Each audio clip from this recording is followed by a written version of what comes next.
তুই সরে যা। দুজনেই ছাড়াবি তো, দাদা একা কেন? দাদা একটু ছাড়িয়ে নি, তারপর তুই একটু ছাড়িয়ে নি। কি বলে দিস ইজ মাই মামা, মাই সুইট ব্র্যান্ডি।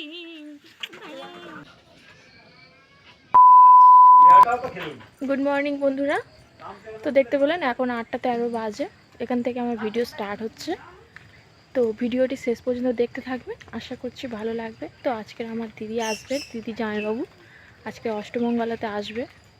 দেখতে দেখতে 9টা দিন কেটে গেল। তো এখানে আমার দিদির প্যান্ডেল হয়েছিল বিয়ের। তো উঠেছি সকাল 6টার সময়, উঠে সকাল থেকে একটু কাজ করছিলাম, কাজ সেরে এসে আপনাদের সঙ্গে কথা বলছি। জামাইবাবু আসলে তাদের সঙ্গে অবশ্যই আপনাদের পরিচয় করাবো, তার সঙ্গে সঙ্গে সারাদিন কি হবে না হবে সব কিছুই আপনাদের সঙ্গে শেয়ার করব। তো চলুন এখন কিছুটা কাজ করে নিই এবং বাড়িতে কি কি হচ্ছে অবশ্যই সেটা আপনাদেরকে দেখাবো। ভিডিওটি শেষ পর্যন্ত দেখবেন, আশা করছি খুবই ভালো লাগবে।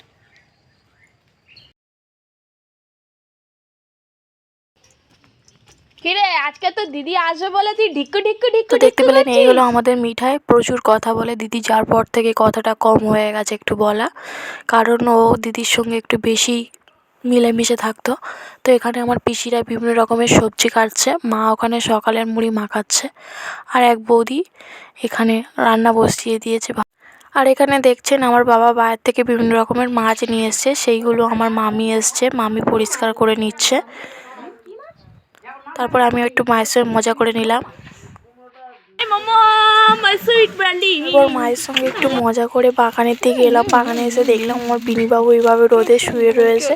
তো আগের ভিডিওতে আপনাদেরকে আমাদের বিনিবাবুকে দেখিয়েছিলাম, আমাদের খুব আদরের এরা।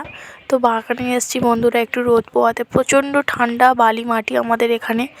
তো তারপরে চলে এসেছি রাস্তাতে এসে বসে রয়েছি দিদি আসার অপেক্ষায়। 9 দিন পরে আসছে বলে কথা, একটা আলাদা রকমের অনুভূতি। তো অনেক অপেক্ষার পরে অবশেষে দিদি এবং জামাইবাবু আসছে, দেখতে পাচ্ছেন। অনেক অপেক্ষার পর অবশেষে দিদি জামাইবাবু দেখা পেলাম। অনেকক্ষণ ধরে রাস্তায় বসে রয়েছি বন্ধুরা। প্রথমেই এসেই বললো যে বড়োদেরকে প্রণাম করতে হয়, আমাকে প্রণাম কর। তো প্রণাম পর্ব সেরে নিলাম, নিয়ে এবার দিদি এবং জামাইবাবু সামনে যাচ্ছে, আমি পিছনে। তো এই হলো আমার জেঠিমা, আমার জেঠিমাকে আমার দিদি জামাইবাবু প্রণাম করে নিচ্ছে। এবং এখানে আমার 2 পিসি বসে রয়েছে এখানে বসে। তো তারপরে আমাদের একটি ছোট্ট ভুতু বাচ্চাকে দিদি এইভাবে একটু আদর করে নিল। অনেক দিন পরেই যেন মনে হচ্ছে এদের সঙ্গে দেখা হলো তার। তারপরে বৌদি এসেছিল, বৌদিকে একটু প্রণাম করে নিল।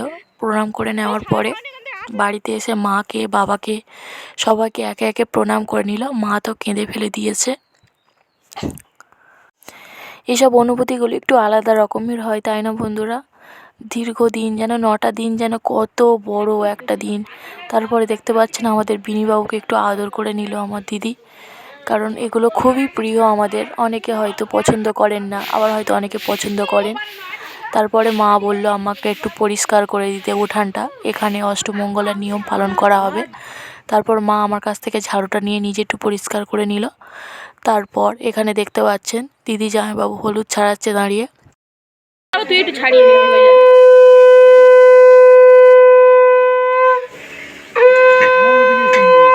হলুদ ছাড়ানো কমপ্লিট করে তারপরে এইভাবে দিদি এবং জামাইবাবু একসঙ্গে ঘটে প্রণাম করে নিচ্ছে। তারপর এখানে পিছনে দেখতে পাচ্ছেন বৌদিরা রান্না করছে, মামিমা দাঁড়িয়ে রয়েছে। আমার একটি মামি এসছে আর মামিরা আসেনি। তো এই হলো আমার দিদি। আমার দিদির আর আমার নাকি একই রকম দেখতে। আপনাদের কি মনে হয়, সত্যি কি তাই? কমেন্ট করে জানাতে পারে।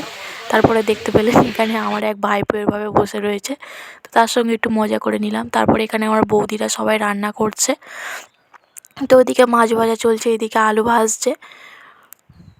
আগের বিয়ের ভিডিওতে আপনাদেরকে জানিয়েছিলাম যে আমাদের আত্মীয় অনেক অনেক আমাদের আত্মীয়। তো তার মধ্যে প্রায় কেউই আসেনি, শুধু আমার বৌদি এসছে আর আমার একটি মামি এসছে, আর কেউ আসেনি। তাছাড়া সব পাড়ার বৌদিরা কাকিমা ঠাকুমারা এসছে যারা হলুদ ছাড়িয়েছিল। তারপরে দিদি এখানে বলছে একটু সেলফি তুলে দিতে। তো দিদি এবং জামাইবাবুকে মিষ্টি জল দেওয়া হয়েছে, তারা ওদিকে খাচ্ছে এবং আমি এদিকে রান্নার কাজের দিকে চলে এসেছি। এখানে এবার মাংস কষা হবে,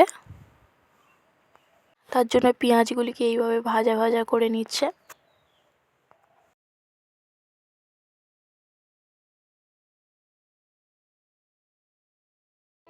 গাইস এই জিনিসগুলো, এই জামা কাপড়, গেঞ্জি প্যান্ট, টলি করে সব এগুলো সব আমার দিদি আমার জন্য নিয়ে এসছে।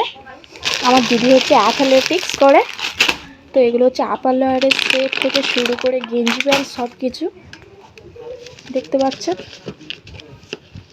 ট্রলি থেকে জিনিসপত্রগুলো বার করার পরে একটু রান্নাঘরে এসে দেখলাম এখানে কুমড়ো আলু দিয়ে, মাছের মাথা দিয়ে ঘ্যাঁট এবং এখানে চাটনি, এখানে রয়েছে মাছের ঝাল কমপ্লিট হয়ে গেছে, শুধু মাংসটা আর কিছু তরকারি হলে হয়ে যাবে। তো চলুন খাওয়ার পাতে অবশ্যই দেখাচ্ছি। তারপরে এখানে দেখুন আমার দিদির ক্যামেরাম্যান এসেছিলো বিয়ের সময়, সেগুলো এখানে কোন কোন পিকগুলো লাগবে সেগুলো সিলেক্ট করছে। তো এই করতে করতে দুপুর 2টো বেজে গিয়েছে, আমরা সবাই খেতে বসে গিয়েছি। তো চলুন খাওয়া দাওয়া শেষ করে আপনাদের সঙ্গে কথা বলছি। প্রথমে ভাতে এখানে ডাল এবং কুমড়োর ছক্কা পড়ে গিয়েছে। খাওয়ার সময় তেমন একটা ভিডিও করিনি, খাওয়ার পরে আপনাদের সঙ্গে কথা বলছি। তো এখন আমার মামিমার সঙ্গে বসে গল্প করছি। ভিডিওটি আশা করছি আপনাদের ভীষণই ভালো লাগলো এবং আপনাদের কাছে আমি ক্ষমা চাইছি বন্ধুরা, যারা আমার ভিডিও দেখার জন্য আমার চ্যানেলটিকে সাবস্ক্রাইব করেছেন। অনেক দিন পরে ভিডিওটি ছাড়লাম, তাদের কাছে আমি ক্ষমা চাইছি।